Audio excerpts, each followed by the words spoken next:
Hello Year 8, another math session for you here today, and today we're going to continue looking at ratio, but this time specifically look at simplifying ratios. So that is going to be our main focus. In order to do this lesson, you are really going to need a pen, a ruler, and your maths book, or your Hegarty maths book, or some paper that you have been using as a maths book. It doesn't really matter about what it is for that, but you need those things. So can you please go and get those now if you don't already have them? Remember, you can pause the video whenever you want to kind of catch yourself up. You do not have to work at the same pace that I am going to work at. It is completely up to you how you do this, but please make sure you watch the whole video. Okay, we're going to make a start. So first of all, we need a title. So your title for today is going to be Simplifying Ratios. Can you make sure that that is underlined as well?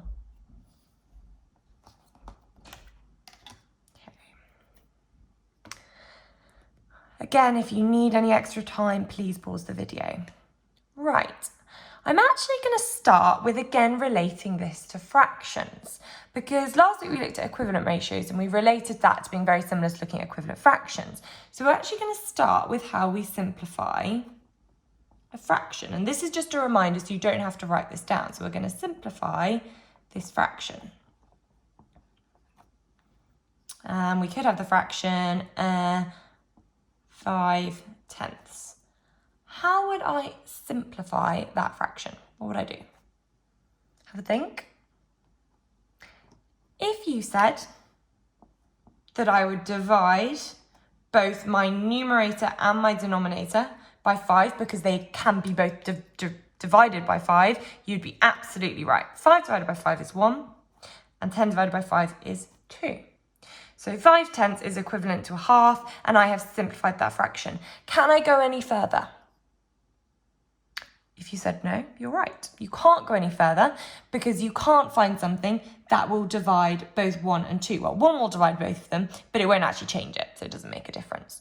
If you did divide it, you might end up with a decimal. And when we're simplifying fractions, we don't want decimals to be involved. We want whole numbers for both of those. And that is the same for when we're simplifying ratios.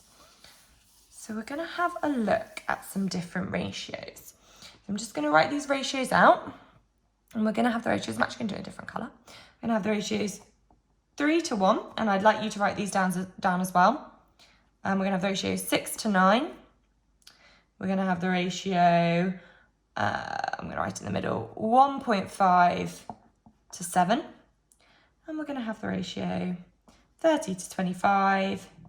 And finally, we're going to have the ratio 6:8. To 18. Make sure they're reasonably spaced out because we're going to end up writing things around them. Now, we are going to think about simplifying these ratios, putting them in their lowest terms.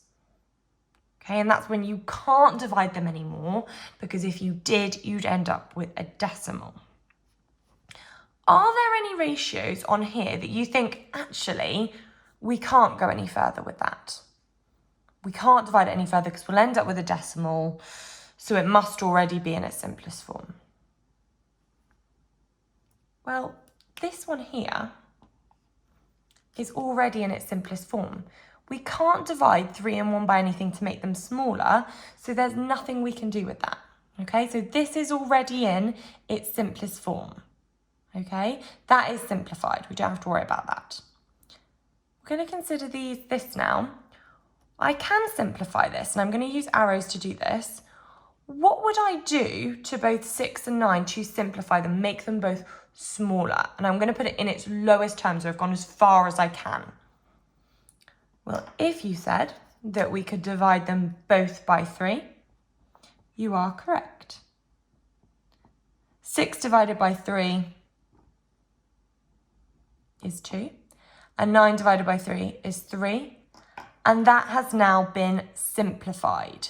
That is now in its lowest terms. Okay, so the ratio 6 to 9 can be simplified to 2 to 3. Okay,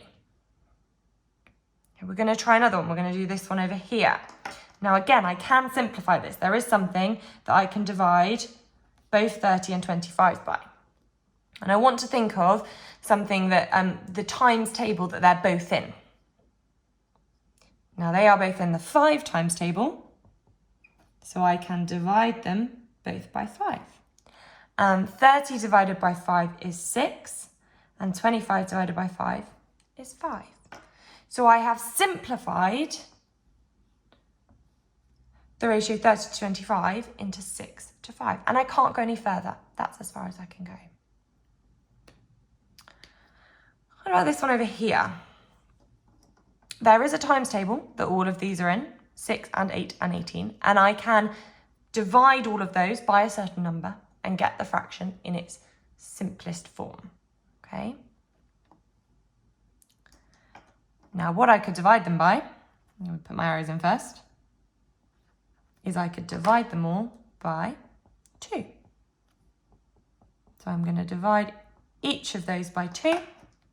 6 divided by 2 is 3. 8 divided by 2 is 4. And 18 divided by 2 is 9. So again, this is the simplified ratio. And I can't go any further. There is nothing that I can divide 3 and 4 and 9 by that will make them smaller. I've left my last one. I've left this one till last, intentionally, because it's a bit trickier. And the problem is we've got that decimal in there. Now, what that decimal does is actually make this into something that is not in its simplest form. Even though the numbers are small, it's not in its simplest form because we've got a decimal. So we want to get rid of that decimal. Okay? Now, there are a couple ways to do this, and we're going to focus in on that one particularly. So I'm going to rub out all the other ones, and I'm going to look at a couple ways of doing this one. Okay, so just getting rid of those. Again, if you needed to pause the video and go back and make sure you've got everything, then make sure you do. So we are just going to think about that one in particular. So write this ratio in its lowest terms, which is the same as simplifying it. Okay, so that's what we're going to focus on here. And we are going, and the ratio we were doing was 1.5 to 7. Okay, and we're going to have one way over here, and then we're going to have another way over here. Now, we don't want that decimal. So in order to get rid of that decimal, I'm actually going to have to multiply to start with. So I could just multiply by 10, because that's quite nice. Gets rid of my decimal really easy. My decimal point just moves one place, which makes it really nice to me. So I end up with 15 and 70. Now, that is currently not in its lowest terms, because we can divide both of these by something to then make it a simplified ratio. And that ends in 5 and that's 0, so they must both be in the 5 times table. So I can divide them both by 5. And that would be 3. And that would be 14. Okay, so we can go about it in more than one step when we've got something else in there. It doesn't have to be all done in one.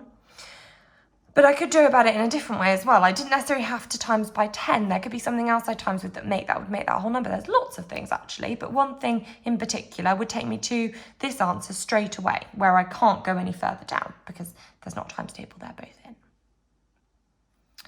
Well, it would be just timesing it by 2, which would make this 3 and this 14. And then I can't simplify, I can't make them smaller. Now, I know that feels a bit counterintuitive because I've simplified it, but I've actually made the numbers bigger. But this isn't so simple as having just a 3 there. Okay, so that's why we don't want that decimal in there and we try and get rid of that. We are going to do one more example together just to finish off. And remember, you can go back through and look at, watch the video again afterwards. So our next example is we are going to simplify this ratio to its lowest terms, otherwise known as simplifying it fully. And we've got something a bit different. Ooh, we've got some units. Now at the moment, can't simplify it because I've got different units. This is in pounds and this is in pennies. So we need to make sure they're in the same units first. And that is the same with any different units. If you have different units, they've got to be the same first. So £1.50 can also be written as 150 pence. And that is 60 pence. Once you've actually got them in the same units, you then don't need to include the units. Okay? So once they're in the same units, you don't need to include the units. So we've got to make them the same units to begin with. And then we can take off the units. Now, what could I divide both of those by to simplify this, make it simpler? Well, if you are thinking of 10, I completely agree with you. We can divide both of those by 10. So 150 divided by 10 is 15. And 60 divided by 10 is 6. Could I go any further? Well, if you're thinking, yes, there is a times table, those are both in, you are correct. They are both in the 3 times table. So we could divide both of them by 3. 15 divided by 3 is 5. And 6 divided by 3 is 2. So this ratio that we started with, in its simplest terms, in its lowest terms, is 5 to 2. And I have successfully simplified that ratio.